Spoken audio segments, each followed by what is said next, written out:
Assalamualaikum warahmatullahi wabarakatuh. Waalaikumsalam warahmatullahi wabarakatuh. Bismillahirrahmanirrahim. Alhamdulillah wa syukrulillah. La hawla wa la quwwata illa billah. Allahumma salli ala Sayyidina Muhammad wa ala ali Sayyidina Muhammad. Alhamdulillah, di pagi hari ini kita dipertemukan oleh Allah Subhanahu wa taala dalam keadaan sehat walafiat. Mudah-mudahan kalian semua juga sehat ya. Ada yang nggak berangkat? Ada ya, satu ya, si Ririn sedang sakit. Sebelumnya marilah kita membaca bismillah bersama-sama. Mudah-mudahan pelajaran di pagi hari ini kita diberikan kelancaran oleh Allah Subhanahu wa taala dan kalian bisa dengan mudah menyerap apa yang nanti Pak Guru sampaikan. Dan harapan Pak Guru dan juga harapan orang tua kalian semua, kalian akan menjadi anak yang soleh dan solehah. Amin Allahumma amin. Marilah kita buka pertemuan pada pagi hari ini dengan bacaan bismillah. Bismillahirrahmanirrahim.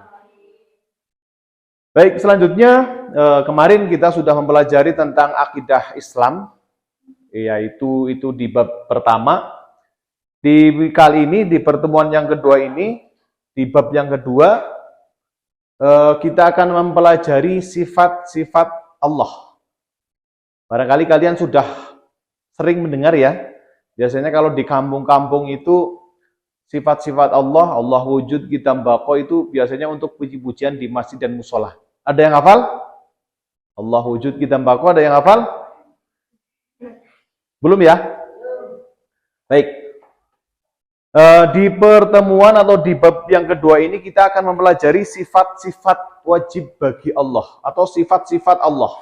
Jadi nanti kita akan mempelajari sifat wajib, sifat mustahil, dan sifat jaiz.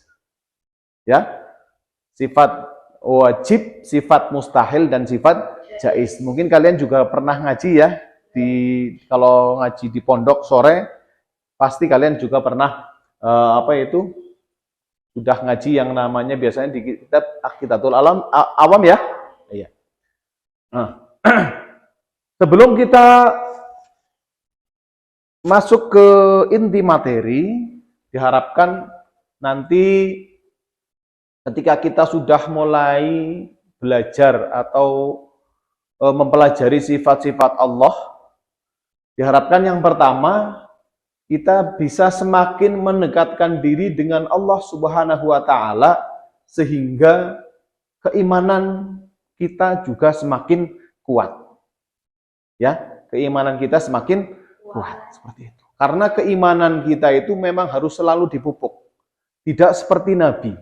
Kalau Nabi Rasul itu imannya naik terus.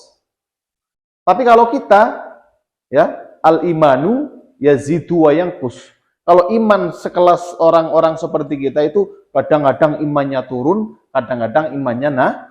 Nah, mudah-mudahan dengan kita mempelajari sifat-sifat Allah, iman kita semakin naik terus dan semakin kuat. Amin Allahumma amin. Yang kedua adalah ketika kita sudah mempelajari sifat-sifat Allah, diharapkan kita akan mendapat rahmat, kemuliaan, dan pahala di sisi Allah Subhanahu wa ta'ala.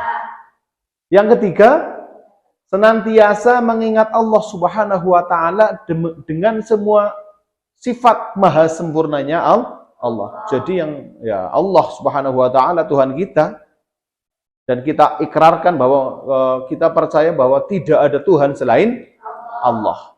Dan semua sifat kesempurnaan hanya milik Allah. Seperti itu. Diharapkan nanti kita bisa selalu mengingat Allah dengan kita mengingat sifat-sifat Allah Subhanahu wa ta'ala yang maha sempurna. Yang ketiga, yang keempat, diharapkan setelah kita nanti mempelajari sifat-sifat Allah, kita akan menjadikan diri kita kaya akan ilmu. Terlebih mengenal Allah dan sifat-sifat Allah yang adalah itu merupakan semulia-mulia ilmu pengetahuan. Jadi di MTS ini ya, di samping kalian mempelajari ilmu umum, juga kalian mempelajari ilmu agama. Dan ini termasuk salah satu pelajaran agama, yaitu akidah akhlak. Yang kelima, dengan mengenal Allah Subhanahu wa taala lewat sifat-sifatnya, seseorang akan memiliki pedoman dan petunjuk dalam berperilaku sehari-hari yang membawa kepada kemuliaan. Jadi mulianya orang, ya, nanti diharapkan setelah kita itu mempelajari sifat-sifat Allah, kita akan mulia. Mulia bagaimana? Dengan memperbaiki perilaku kita, dengan memperbaiki adab dan sopan santun kita, baik itu sopan santun kepada diri kita sendiri, dengan guru, dengan teman, lebih-lebih dengan kedua orang tua. Yang keenam, setelah kita mempelajari sifat-sifat Allah, diharapkan kita bisa mempelajari sifat-sifat Allah secara tidak langsung. Kita akan melatih ingatan kita, melatih ingatan kita sehingga kita lebih kuat dan baik. Nanti di samping kalian ada hafalan juz amma, juga nanti ada hafalan-hafalan di pelajaran yang lain. Khususnya ini, nanti kalian akan dituntut atau ada semacam ulangan untuk kalian menghafalkan aqaid 50. Termasuk ini sifat wajib bagi Allah, sifat mustahil bagi Allah, terus sifat jaiz bagi Allah, sifat wajib bagi Rasul yang 4, kemarin sudah di pelajaran sore. Terus sifat mustahil bagi Rasul yang ada 4, dan sifat jaiz bagi Rasul yang 1. Kalau di jumlah itu jumlahnya berapa? 50. Nah, baik, kita lanjutkan. Yaitu sifat Allah Subhanahu wa taala. Yang pertama adalah sifat wajib. Coba Pak Guru pengen salah satu membaca yang ada di screen ini. Coba Ferdi, dibaca Fer. Pengertian sifat wajib. Pengertian sifat wajib bagi Allah Subhanahu wa taala. Yang dimaksud sifat wajib Allah Subhanahu wa taala ialah sifat-sifat yang masih dimiliki oleh Allah Subhanahu wa taala, yang sesuai dengan keagungannya sebagai pencipta alam seisinya. Definisi daripada sifat wajib adalah sifat-sifat yang pasti dimiliki oleh Allah Subhanahu wa taala, yang sesuai dengan keagungannya sebagai pencipta alam semesta. Itu yang namanya sifat wajib. Paham ya? Untuk selanjutnya, dari sifat wajib dari sifat-sifat Allah, sifat wajib bagi Allah yang jumlahnya 20 itu terbagi menjadi 4 kelompok. Dari sifat-sifat wajib bagi Allah yang jumlahnya 20 itu terbagi menjadi 4 kelompok. Yang pertama, sifat apa? Nafsiyah. Dibaca bareng, apa? Sifat nafsiyah. Nah, apa yang dimaksud dengan sifat nafsiyah? Sifat nafsiyah adalah sifat ini menegaskan adanya Allah Subhanahu wa taala, di mana Allah Subhanahu wa taala menjadi tidak ada tanpa adanya sifat tersebut. Nanti yang termasuk sifat nafsiyah apa saja, terus sifat ma'ani apa saja, sifat salbiyah apa saja, nanti akan kita pelajari juga. Paham ya? Ini yang pertama. Untuk yang kedua adalah sifat salbiyah. Apa? Sifat salbiyah. Si Dea coba dibaca. Sifat salbiyah.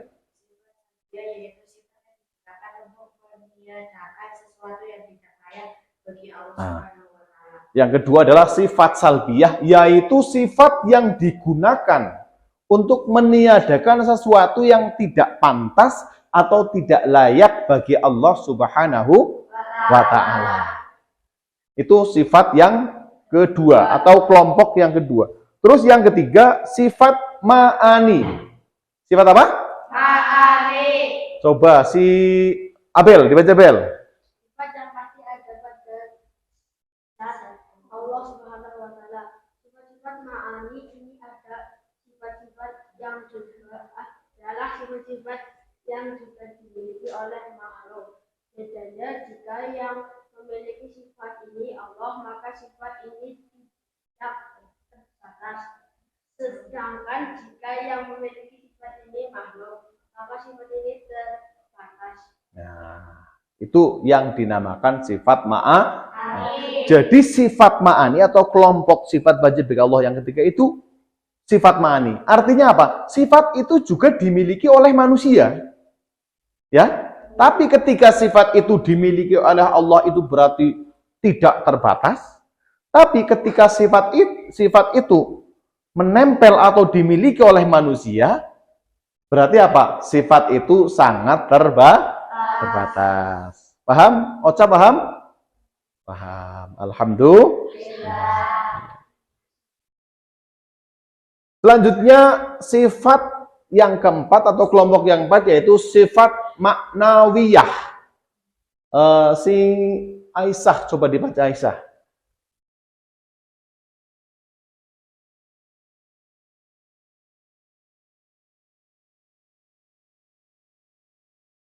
Nah, ini sifat maknawi, yaitu sifat yang selalu tetap ada pada zat Allah. Ya, sifat yang selalu tetap ada pada zat Allah dan tidak mungkin pada suatu ketika Allah tidak bersifat itu. Berarti sifat itu ada terus bagi Allah. Namanya sifat maknawiyah. Paham ya? Jadi tadi ada 4, apa saja? Yang pertama sifat nafsiyah, ya. Yang kedua sifat salbiyah, yang ketiga sifat ma'ani atau kelompok sifat maknawi. Berarti ini bukan sifatnya tapi kelompoknya. Apa saja tadi? Ulangi lagi. Nafsiyah, sifat salbiyah, ma'ani, dan sifat maknawiyah. Ada maknawi, ada maknawiyah. Nah, selanjutnya tadi sudah Pak Guru sampaikan tentang sifat wajib. Sekarang sifat mustahil, ya. Sifat mustahil. Coba Osa dibaca sifat mustahil, Osa.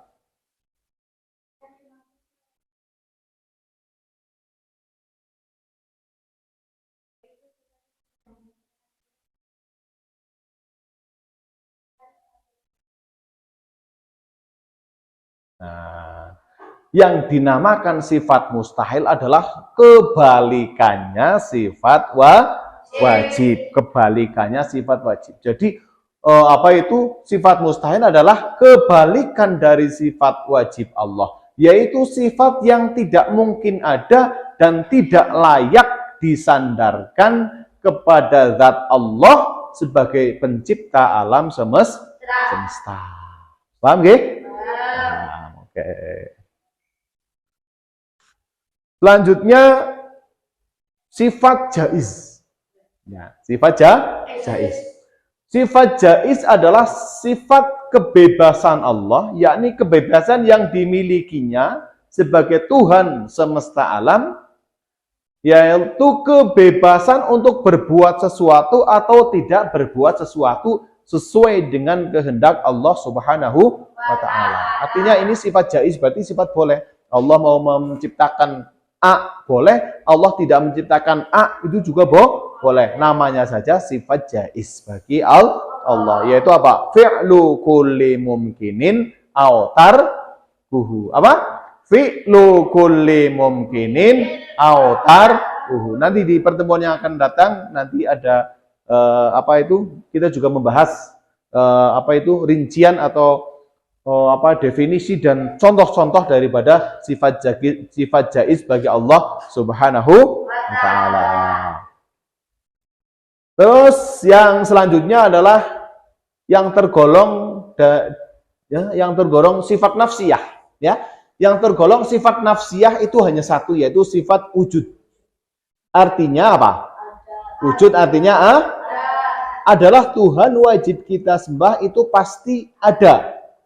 Itu ada tanpa, ya, Allah Subhanahu wa ta'ala itu ada tanpa ada perantara sesuatu dan tanpa ada yang mewujudkan. wujudkan. Jadi Allah Subhanahu wa taala sifat wujudnya atau adanya itu tanpa perantara atau tanpa ada yang mewujudkan.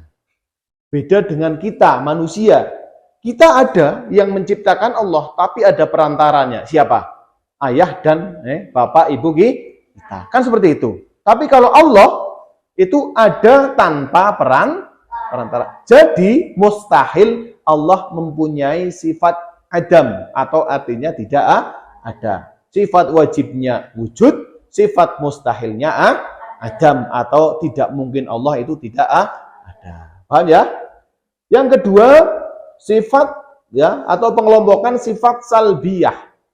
Qidam artinya terdahulu, baqa artinya kekal, mukhalafatu lil hawadisi berbeda dengan qiyamuhu binafsihi berdiri, wahdaniyah asal. Nanti terkait dengan dalil atau